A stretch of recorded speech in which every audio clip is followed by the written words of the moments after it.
जी अस्सलाम वालेकुम। मेरा नाम डॉक्टर साजिद है। मैं एक कैंसर एंड मेडिकल स्पेशलिस्ट हूँ कुवैत टीचिंग हॉस्पिटल पेशावर में। आज मैं आपको बताने लगा हूँ फेरेंजाइटिस के बारे में, जिसे आम ज़ुबान में गले की सोजिश कहते हैं। क्योंकि ये बहुत ज़्यादा कॉमन है, बहुत ज़्यादा मरीज़ों को ये तकलीफ़ होती है। मेरे पास क्लिनिक में काफ़ी पेशेंट्स आते हैं जिनको फेरेंजाइटिस की कंप्लेंट होती है और वो मतलब ज़रूरत से ज़्यादा मेडिसिन ले रहे थे, या जैन उनको ये समझ नहीं आ रही होती कि क्या करें, या बहुत ज़्यादा डॉक्टर्स के पास जा रहे होते। कभी क्या हो रहा होता है, कभी क्या इन्फेक्शन, कभी क्या इन्फेक्शन, और वो ठीक नहीं हो रहा, रिकरेंट इन्फेक्शन हो रहा होता है। इसलिए मैंने सोचा कि आपको इसमें वीलॉग में बता दूँ। पहली बात ये कि फेरेंजाइटिस अपीयरेंस किस तरह होती है। तो ये पिक्चर में आप देख सकते हैं कि जो आपको सामने खुले हुए मुंह में नज़र आ रहे हैं, जो इस पे सफ़ेद से दाग लगे हुए हैं, इसको ये है टॉन्सिल्स। और इस एरिया को जो कहते हैं, इसको फेरिंग्स कहते हैं।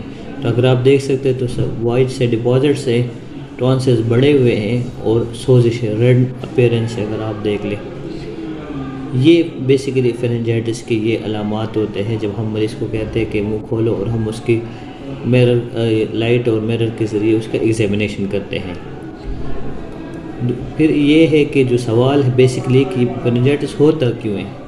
तो इसकी जो काजेज़ है, अगर आप देख ले तो सबसे ज़्यादा जो कॉमन काज है वो वायरल इन्फेक्शन है। तकरीबन 60% पेशेंट में वायरल इन्फेक्शन होता है।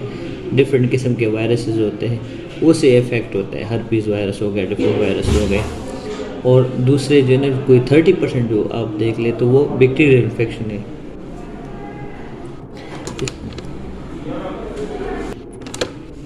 30% अगर आप देख ले तो बैक्टीरियल इन्फेक्शन है।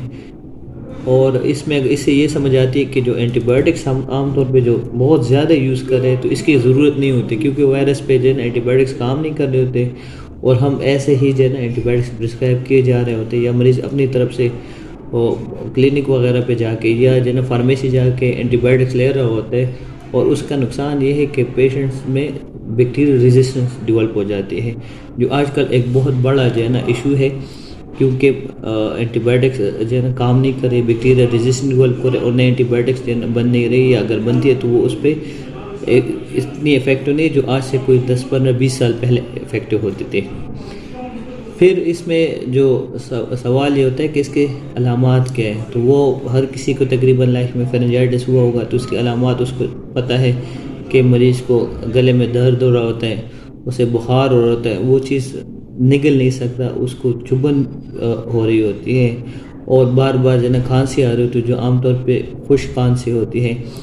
और उसके अलावा अगर बहुत ज़्यादा इन्फेक्शन हो जाता है तो उसके हदूद वगैरह बढ़ जाते हैं। इसके अलावा मरीज़ की थकावट होती है, आमतौर पे पेशेंट को साथ नज़ला ज़ुकाम वगैरह स्टार्ट हो जाता है। ये इसकी जो है ना बड़ी बड़ी अलामात हैं। फिर इसमें ये है कि सवाल ये है कि इनकी इन्वेस्टिगेशंस क्या हैं। तो जो हम आमतौर पे क्लिनिक में देखते हैं, तो जनरली तो हम इन्वेस्टिगेशन कराते नहीं, क्योंकि ज़रूरत नहीं होती। पेशेंट जनरली वो बग़ैर इन्वेस्टिगेशन के, छोटे मोटे इन्वेस्टिगेशन के साथ ठीक हो जाता है। अगर ज़रूरत हो तो हम पेशेंट को CBC करा लेते, उसमें हम ये देख लेते हैं जो कि कितना ज़्यादा इन्फेक्शन है, TLC उसमें कितना हाई है। और अगर उसमें फिर TLC में हम ये देखते हैं कि न्यूट्रोफिल्स एक किस्म के सेल्स होते हैं कि वो हाई है कि लिम्फोसाइट्स है।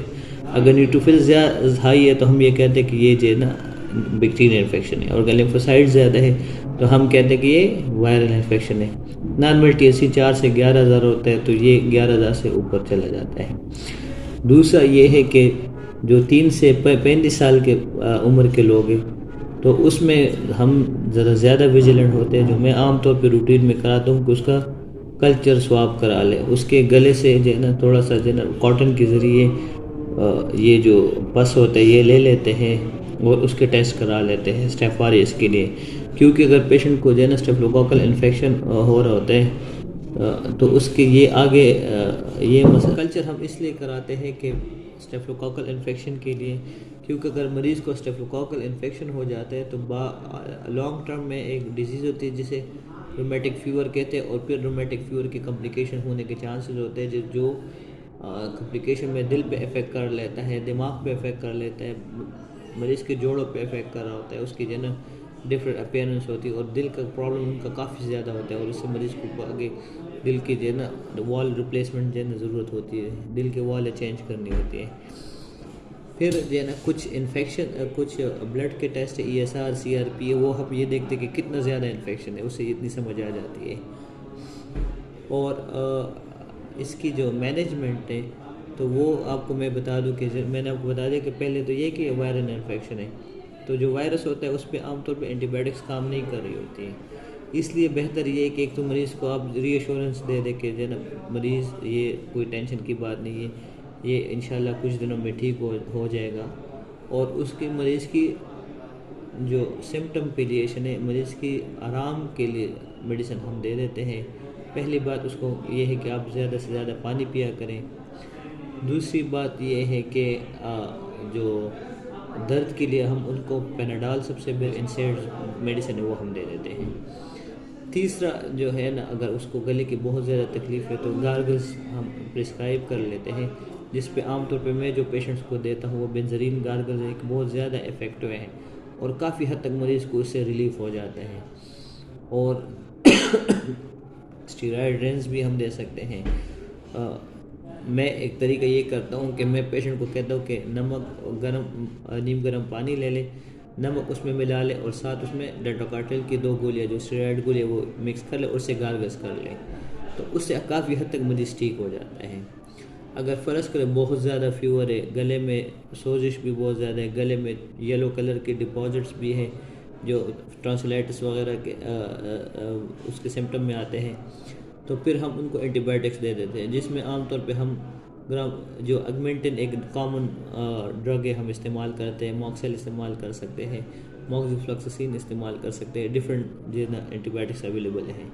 बेसिकली फेरेंजाइटिस की जो है ना एक मैनेजमेंट प्लान है, ये बड़ा बेसिक प्लान है कि अगर कल कोई मरीज़, किसी को घर में कोई तकलीफ़ हो जाए तो उसको ये पता हो कि इसमें करना क्या है।